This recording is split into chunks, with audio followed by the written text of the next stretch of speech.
Sukanya crazy talks. మీకు కనుక నా వీడియోస్ నచ్చినట్లయితే వీడియోస్కి లైక్ చేయండి, షేర్ చేయండి, కమెంట్ చేయండి, అలాగే ఛానల్ని సబ్స్క్రైబ్ చేసుకోండి. ఈరోజు వీడియో వచ్చేసి ఏప్రిల్ 13th అనమాట. ఈ వీడియో సండే రోజున అనమాట. మా ఇంటి ఎదురుగా పోతురాజు స్వామి సంబరాలు అయితే జరుగుతున్నాయి. ఎలా జరుగుతున్నాయి, ఏంటి, అసలు ఎలా చేస్తారనేది ఫుల్ లెంత్ వీడియో ఈ వీడియోలో ఉంటుంది. సో వీడియో ఎక్కడ కూడా స్కిప్ చేయకుండా లాస్ట్ వరకు చూడండి. మార్నింగ్ నేను లేచేటప్పటికైతే డీజే అయితే ఇంటి ముందు ఉంది. అలాగే ట్రాక్టర్ కూడా మంచిగా రెడీ చేసి పెట్టారు. లోపల సంబరం కూడా స్టార్ట్ అయిందనమాట. ఇంట్లో నుంచి అయ్యో పూజలు చేసి అయితే స్వామిని బయటికి తెస్తారు. తెచ్చి ఈ డీజేతో పాటు ఆ ట్రాక్టర్లో ఎక్కించి అయితే ఊరేగింపు జరుగుతుంది.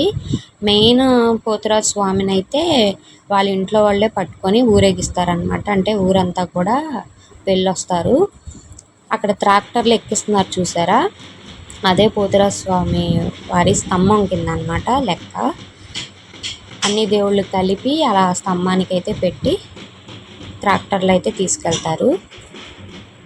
నా చిన్నప్పుడు అయితే ఈ సంబరాన్ని బాగా చేసేవాళ్ళంట. తర్వాత కొన్నాళ్ళు నాకు అంత ఐడియా లేదు జరిగిందో లేదో కూడా.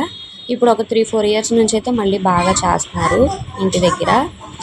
లాస్ట్ 3-4 ఇయర్స్ నేను చెన్నైలోనే ఉన్నాను కాబట్టి, ఈ ఇయర్ ఇక్కడ అమ్మ వాళ్ళ ఇంట్లోనే ఉన్నాను కాబట్టి, సో ఈ ఇయర్ అయితే నేను కూడా చూస్తున్నాను. ఇంకా మా అమ్మాయి పొద్దునుంచి ఏడుస్తుంది అక్కడికి వెళ్తానని చెప్పి. ఇప్పుడు దాకా అలా డీజే సౌండ్స్ కానీ ఆ డప్పుల సౌండ్స్ కానీ పెద్దగా వినలేదన్నమాట. ఎప్పుడు తెలియదు మా అమ్మాయికి సంబరం అంటే ఎలా ఉంటుంది ఏంటి అని కొత్తగా అనిపించినాయి. వెళ్తానంటే మా ఇంటి పక్కన అక్క ఇలా ఎత్తుకొని అయితే తీసుకెళ్ళింది. ఇంకైతే మొత్తానికి స్టార్ట్ అయిపోయింది. లోపల బాగా పోతురాజు స్వామి వచ్చేంత వరకు కూడా డప్పులు కొడతారు. అంటే పూనకం అంటారు కదా, ఇంకా ఆ టైంలో స్వామి ఎవరొకళ్ళలోకి వస్తారు. ఇంకా అలా వచ్చిన తర్వాత వన్స్ అక్కడ పూజలు అయ్యి చేసి స్టార్ట్ అయితే చేస్తారనమాట. ఇది సంబరం వచ్చేసి 2 రోజులు అయితే జరుపుకుంటారు. ఫస్ట్ రోజు వచ్చేసి ఏంటంటే వెజ్ భోజనాలు అయితే పెట్టుకుంటారు. అలాగే నెక్స్ట్ రోజున పోతునైతే బలిచ్చి స్వామివారికి ఇంకా భోజనాలు పెట్టుకుంటారు. ఇంకా ట్రాక్టర్ అయితే ఇలా స్వామివారిని ఎక్కించిన తర్వాత ఇంకా లోపల ప్రాసెస్ జరుగుతుంది. నేనైతే అక్కడికి వెళ్ళి వీడియో తీయలేదన్నమాట. ఆ సౌండ్ డిస్టర్బెన్స్ అవన్నీ బాగా ఉన్నాయి. డీజే సౌండ్ ఇంటి ముందే కదా అయితే వెళ్ళలేదు. ఇంక ఇంటి బయట నుంచి ఇలా అయితే చిన్నగా షూట్ అయితే చేస్తున్నాను. ఇంకా మధ్యాహ్నానికి అని చెప్పి భోజనాలు అయితే అక్కడ రెడీ అవుతున్నాయి. ఇంకా పిల్లలు అందరూ సందడి అయితే స్టార్ట్ అయింది. ఇంకా స్వామివారి లోపల పూజ అయితే అయిపోయి ఇంకా బయట ఊరేగింపుగా అయితే తెస్తున్నారు. అలా డప్పులు సౌండ్ అయితే వింటే తెలియని ఏదో ఎనర్జీ, పాజిటివ్ ఎనర్జీ ఒంట్లోకి వచ్చినట్టు అనిపిస్తుంది అనమాట. మా ఊర్లో చాలామందికి పూనకాలు అయితే వస్తాయి. అమ్మవారి కానీ స్వామివారి కానీ వస్తూ ఉంటాయి.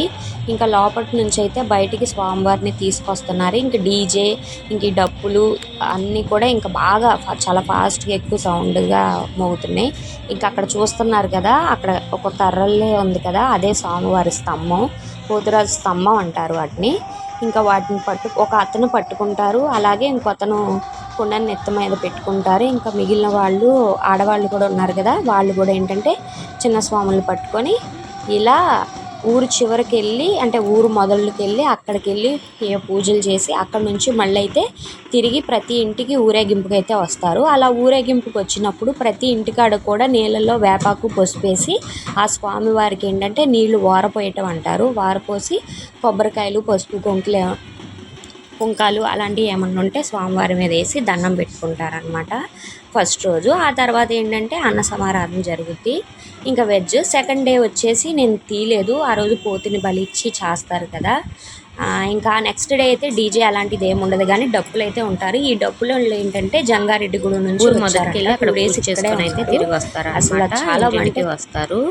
ఇంకా పోతురాజు స్వామి సంబరాలు అయితే ఇలా జరుగుతాయి. అసలు ఈ సౌండ్ కానీ డప్పులు మోత కానీ ఎలా ఉంటుందో ఒరిజినల్ సౌండ్తో వీడియో అనేది పక్కనే అప్లోడ్ చేస్తాను. వీడియో నచ్చింది అనుకుంటున్నాను. వీడియో నచ్చితే వీడియోకి లైక్ చేసి ఛానల్ని సబ్స్క్రైబ్ చేసుకోండి. అలాగే కింద కమెంట్ సెక్షన్లో కమెంట్ చేయండి.